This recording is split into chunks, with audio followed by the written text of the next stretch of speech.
Hi everyone, welcome back to my series, The Truth About Dairy. Today is going to be a little bit of a longer video, and I'm going to cover the bad things about dairy and the good things about dairy.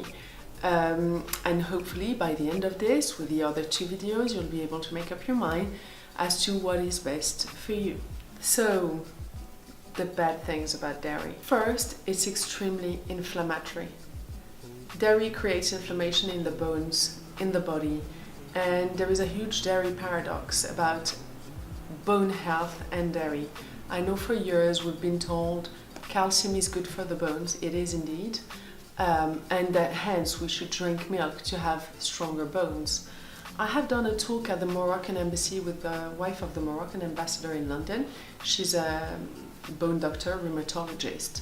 And one of the things we spoke about is the prevention of osteoporosis. The number one thing to not do is to drink milk. There's an osmosis process that happens when you have dairy. To be able to digest it, it draws the calcium out of your bones. Also, calcium needs other things to be processed. You can't just, unfortunately, have a pill of calcium and get calcium in your system. It does not work like that. You need the presence of vitamin D, vitamin K and other nutrients. So you get calcium from other foods like wild fish and broccoli and green leafy vegetables. The second thing is there is a study that has been conducted, you can look it up online, which I'm no doctor, but you can just like me look it up online, which links bone fracture to the consumption of dairy. The highest rates of hip fractures in the world are, I think, Sweden, the USA, America, countries where there is the highest consumption of dairy. And it's probably linked to the fact that dairy is inflammatory and that also some people do not have the gene to produce lactase, which is the enzyme to digest lactose. And you can go and check the video number 2 of this series where I explain that fact. So not only dairy creates inflammation and has been linked to IBS, IBD, eczema and other autoimmune conditions, it also has been linked to cancer. Indeed, in dairy, there are hormones. You get the hormones from the cow or the sheep or the goat, and that influences our hormones. That's why a lot of people with acne don't have dairy. It helps clear the acne out. Also, another study has shown, same thing, you can look it up online, that hormonal cancers, so breast cancer, cervix, testicles, ovarian cancer,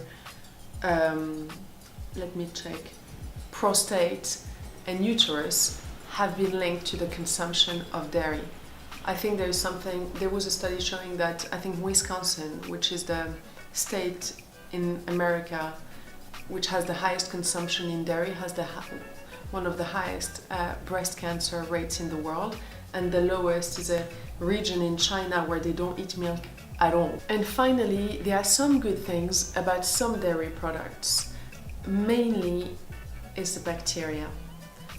There is a French paradox which has been covered by Professor Tim Proctor, who wrote a book called The Diet Myth, where he shows that in France people there's a lower obesity rate, and people seem to eat more, fat and treats than the rest of the world.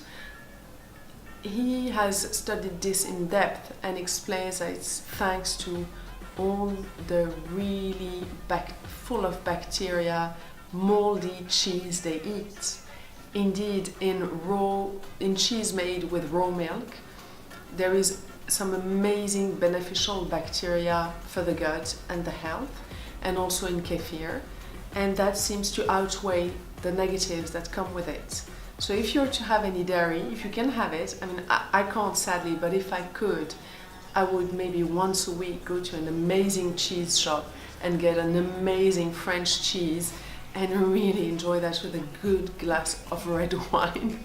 But unfortunately, I can't do it. I hope this was informative. Please bear in mind that I'm not a doctor. I'm talking from my experience with inflammatory bowel disease and autoimmune issues, and 10 years of researching this topic and getting myself better and medication free. I'm gonna put below the link to my blog post where I cover dairy in depth, and you can go over it and see everything I've written about it.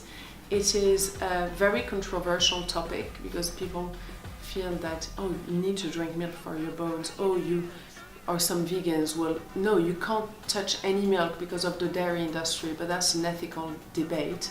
I just tried to cover here my experience with it, what I read about it, and the conclusions I have come to. I hope it was helpful. Thank you so much for listening. And if you haven't watched the 2 other videos of this series, go onto my page, onto my YouTube channel, and you will find them. Thanks for watching.